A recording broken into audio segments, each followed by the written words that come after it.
Hey guys, welcome back to my channel. I'm Brandy and you're watching the Glam Belle, and today I have a special guest on my channel. Finally, after what, 4 years of being on YouTube, I finally have my husband on my channel for the first time. Interrupting my day, and the Grinch is later. Here's the thing, we are actually on vacation right now. We're on a little siesta, a little getaway, just him and I.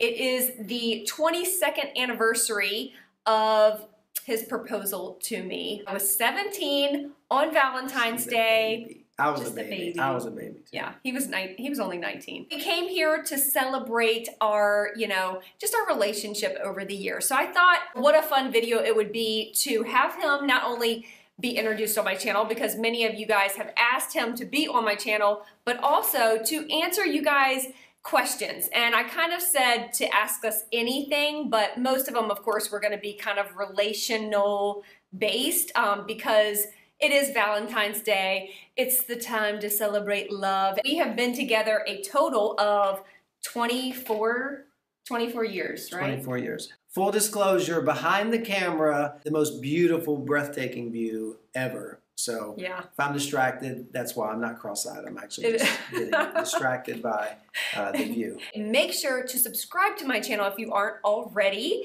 and go ahead and give this video a thumbs up if you love love. How about that? If you guys are interested in getting to know us a little bit together as a couple, then of course stay tuned and keep watching. You guys were asking some of the best questions on Instagram. I also posted on Facebook. This person asked, what is your #1 piece of advice for young married couples? So I'll let you start. It's been so long since I was a young married couple. Maybe don't do what we did in a lot of things. I mean, that's what's going to happen with a young couple. You're going to make mistakes, and you're going to be immature, and you're going to be selfish. There's too many pieces of advice, but I would say the biggest piece of advice would be, like, listen a lot more to the couples who've been married a long time.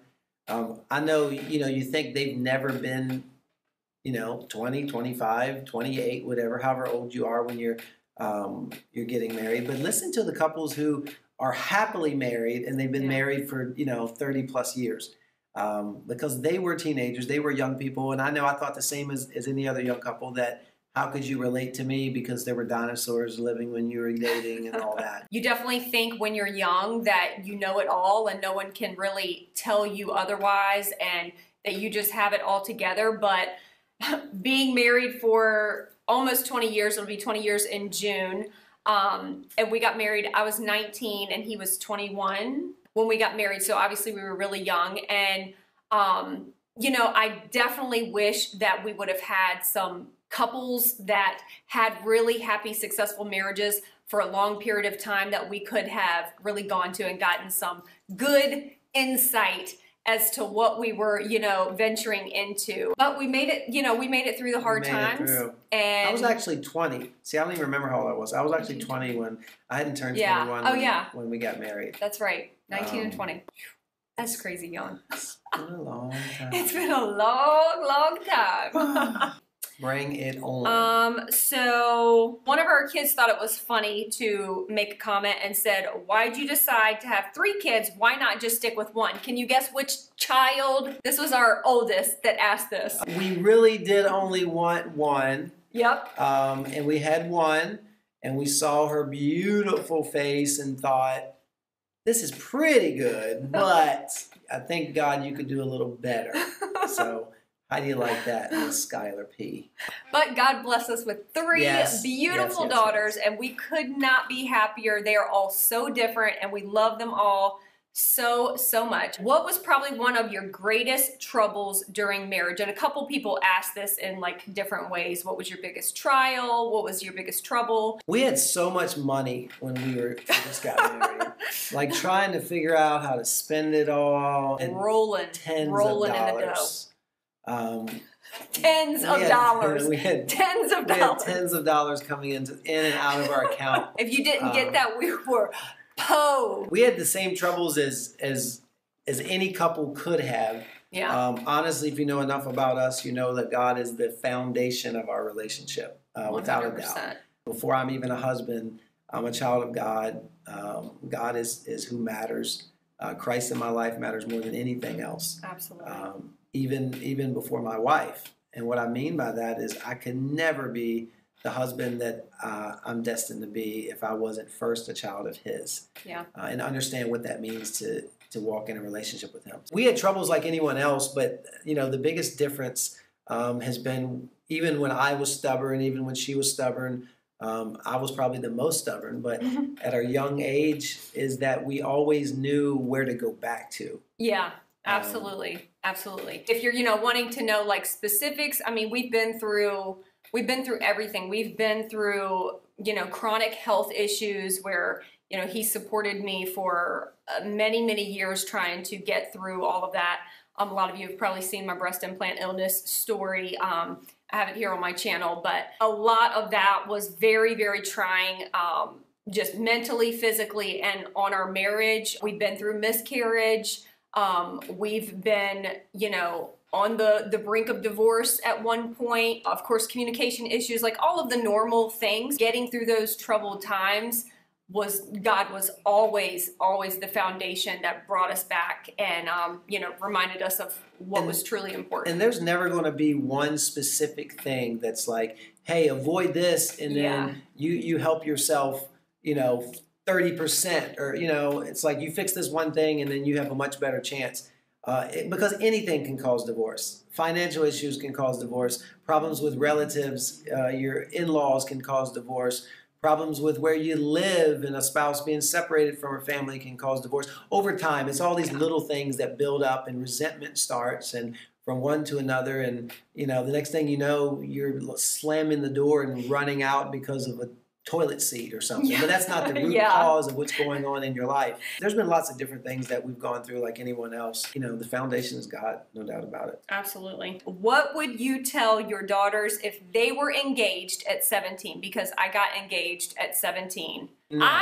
First of all, okay. The answer's no. The answer's no. I'll tell them no. We would not support that. I think back then, obviously times were a little bit different, but him and we both came from troubled backgrounds. We both grew up very, very fast. So when I look back at myself at 17, I felt more like if I had to compare it to someone now, it would be more like to someone that's like 27. We felt a lot older than what we were, and we were very mature for our ages. When I look at my children in this day and age and in this generation, this young generation, they're far from being ready for marriage. But we were very mature by the world's standards. And what I mean by that is we worked extremely hard. We were driven that way, and we wanted to support ourselves. Didn't want anything. We didn't have anything from our families. We never asked for help from anybody. So we knew there was no backup plan. There was no safety net. So we were very mature that way. But we were not mature. When we first started dating. Without God,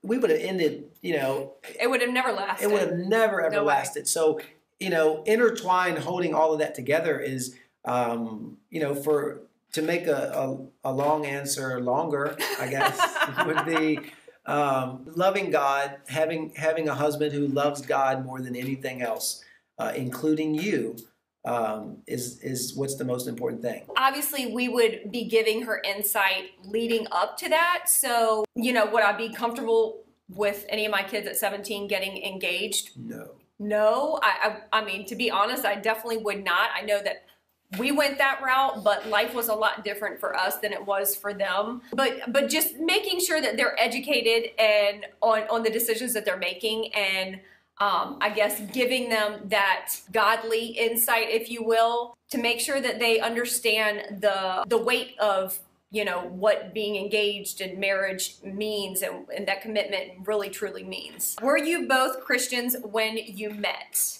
No. I had a background in Christianity. I was raised up to go to church. My parents didn't go to church, but I was raised in a church until you got my teenage years, and kind of decided to do whatever I wanted to do. I knew what it was to think about what happens when you die. What's the purpose of living? Is it really to have a 9-to-5 job and make money and grow old and then die? And is that it? And what's life after death and all that stuff? So she was not raised in the church at all. Was not have any background. Matter of fact, she said she had never even I think she's the only person in the history of the world. She said she had never walked in a church until she was an adult. I had literally Ever, never a wedding. She never never, been no one, to a no one had wedding been in a married. church. But it's crazy because looking back, not having any kind of relationship with the Lord, and when I say I was like a baby in the Lord, I mean like I knew nothing. I had never even heard of Noah's Ark or like what. I didn't know the basic Bible stories that even people that don't serve the Lord know. You know what I mean? I was so far from being a Christian. He can save anybody. It does not matter where you came from, who you used to be, what you've been doing, your past. None of it matters.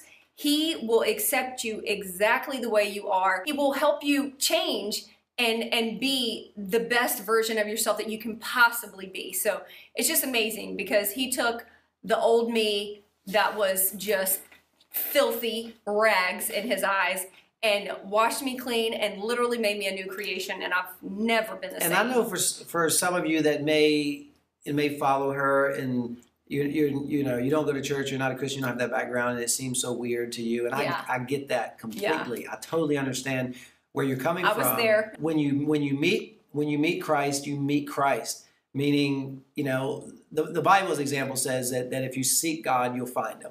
If you have a heart that says, look, I don't even know what I believe. I'm not going into finding out if Christ is real. Was he a real person? Was he really resurrected? Is that true? Were there really disciples? Is all of these things true about who Christ said he was? If you go into that saying, look, I don't believe, but I want to just know what's right and what's wrong, God says he'll never hide himself from you. If you seek him, you'll find him. You're all created for an eternity. There's something beyond all of this. There's something inside of me and something inside of you that knows there's more. That's what I was hinting at before I knew Christ. I still had that empty void, and I would constantly think about, like, is this all there is to life? You get up, you work your tail off, you go to bed, you get up and you do it again until the day you die. Like, is that all there is? Like, I knew that there had to be something. And so in my heart, I was like trying to figure out, like, how did this all come to be? How did we get here? How, you know, I still had those questions. I believe that even if you don't know God and you have no idea, you still have something in you that is like that void that nothing can fill, that makes you question where you came from, how we were created, and all of that, you know. So that was the sermon portion of this message.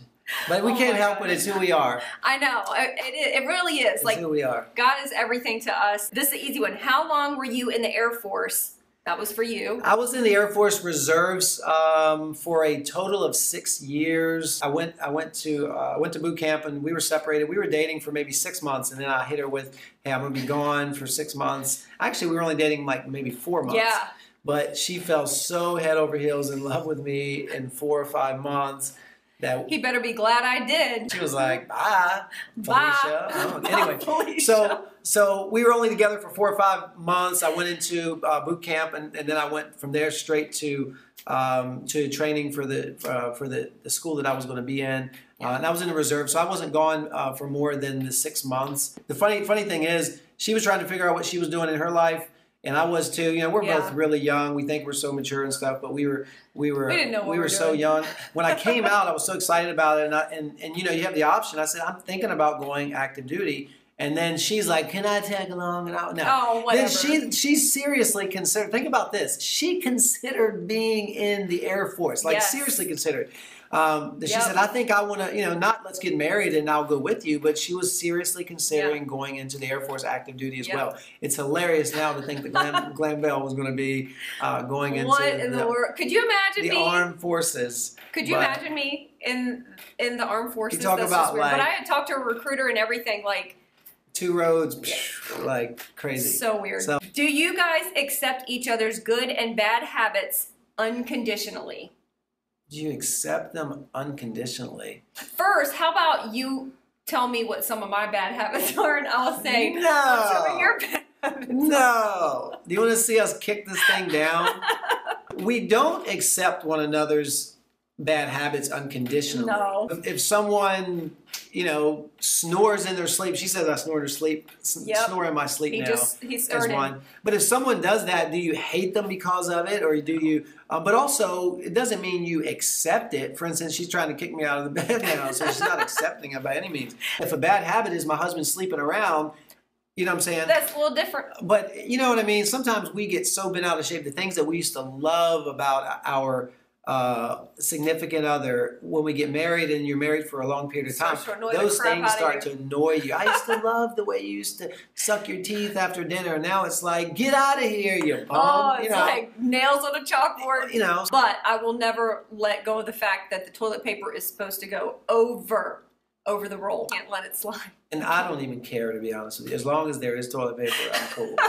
Over the roll, under the roll, sitting on the floor, 4 feet away, and you gotta like kind of crawl and go like, I'm good, don't worry about it. Did you ever hit rock bottom in your relationship? If so, how did you work your way through it? And I know we kind of talked a little bit about this, about, you know, what was biggest trouble in our marriage, but rock bottom for us was about 12 years into our marriage, right? We had served in ministry for so long, and we were both working very strenuous jobs. Plus, we had 3 kids, and I just felt like... We still had 3 kids. Right? Yeah, we still have 3 kids. Wow. Thank God. Thankfully, we got rid of 2 of them, and life has been just so much less stressful now. Lord. But life was extremely, extremely stressful. And I felt like we never had time to connect. A lot of marriages, it gets this way over time, where it just all of a sudden feels like you're more roommates than spouses, and you're just like passing in the night, and you know, you don't really see each other. You've got your life, he's got his life, and you know, you might see each other once a day and say hi, if that. Then you start to hold a grudge because you don't feel like your needs are being met, and then vice versa. You don't want to meet their needs because your needs aren't being met. There will be many times in a marriage where one spouse will feel like their needs are not being met and the other may not, and it may shift.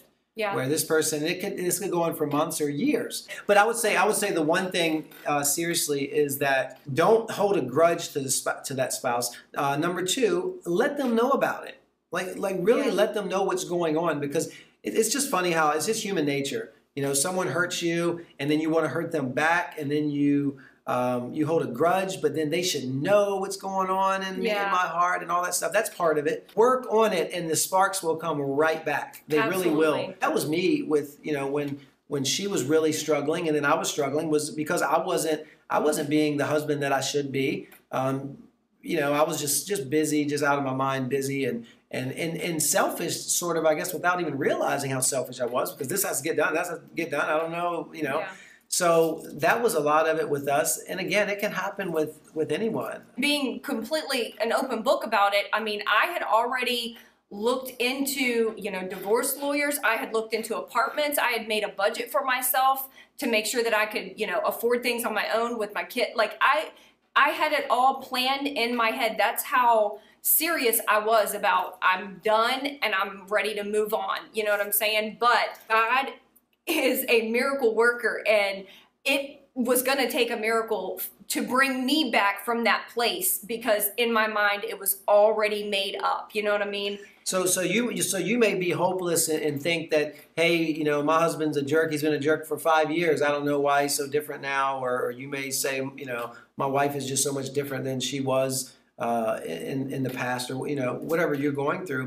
But know that everything can be reversed. Marriage is tough. There's going to be times, it could be anything that could bring you to the point of desperation. And when you're desperate, that's where you think, this is not worth it. I've been doing my part for so long. It can happen to the best of us. Right. It can absolutely happen to the best of us. I don't believe you fall in love and you fall out of love. Like, you choose. I feel like love is a choice. You choose to love that person the same way you choose to commit to that person for your lifetime. And during this trial, God truly made me see him with a different set of eyes, and you know, I fell in love, or I chose to just fall deeply in love with him all over again, and that, you know, sparked something in our marriage that just made it go to a whole different level, and literally it's never been the same. And that was 8 years ago. What is one quality you love most about your hubby?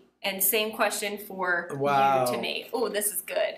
I mean, there's a lot of there's a lot of great qualities. I thought you were searching for one. No, I'm not searching. I'm trying to narrow it down to one. Okay. Yeah. Rugged good looks. No, I guess I would say compassion. And I say that because like he is someone that will always take the time to do ministry. He's got such a huge heart for the Lord that he will literally stop and answer the call of God at any given moment. And I think that comes with obviously a commitment to the Lord and doing the Lord's work, but also just that compassionate side of him. You know, if anybody sends him a text or calls him and is having, you know, an issue in their lives, he is always willing to stop to encourage that person. He gives amazing godly advice. I don't know how else to say it, but I think that comes with compassion. So I don't know what quality you would call that. I don't know how she sees that in me. I actually, in all honesty, I was going to say the same thing about her because I think that I think that I fail in some ways in that. What she does here, Glam Belle, and all the other outlets and things that she does, she's so busy nonstop. And sometimes I get frustrated. I'm like, stop, get off, you know, I'm home, King is home now. And take my shoes off. But no, I see her always, she is so sincere. That's the crazy thing about everyone that responds to her, everyone that, I mean, she tries to not comment, she's private messaging people nonstop about trying to help girls that have the same illness that she had, and I mean everything. So compassionate as it relates to people searching for answers as it relates to their relationship with God. So I think she's much better at that than I am. So I guess I've got to give this second one would be Brandy's the life of the party wherever she goes. I have a lot of fun.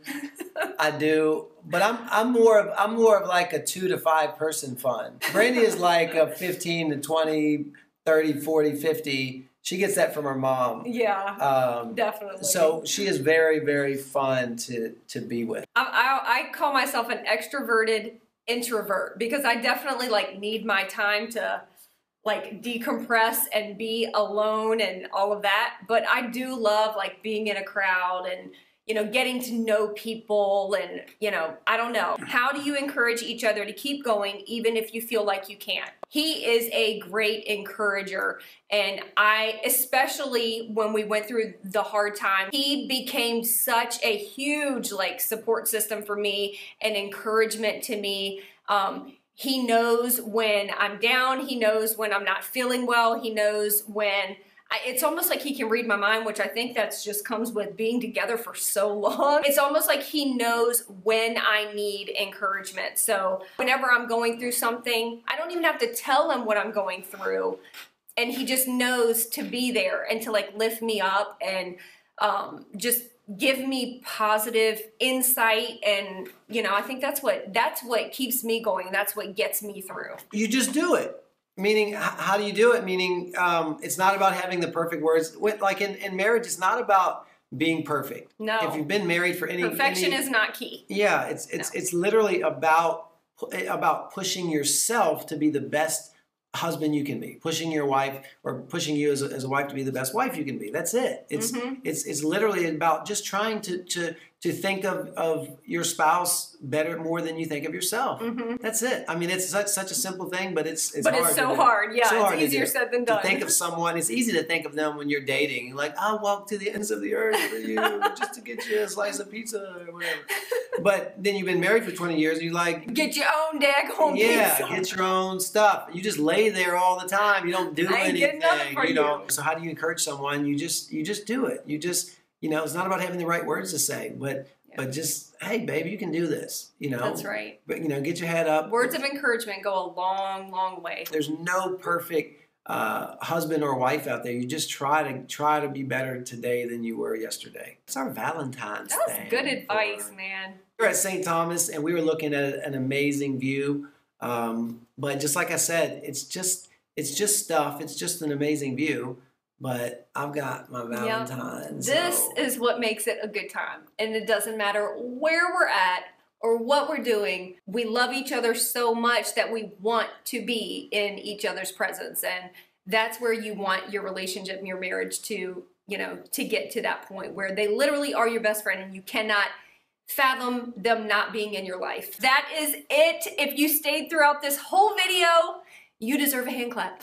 If you want to see him on my channel again, make sure to give this video a thumbs up. Leave me a comment and let me know if you enjoyed this, and of course, what other videos you would want to see from us together. See you guys. Channel. See you soon. Happy Valentine's Day. Well, day after if this gets posted the day after.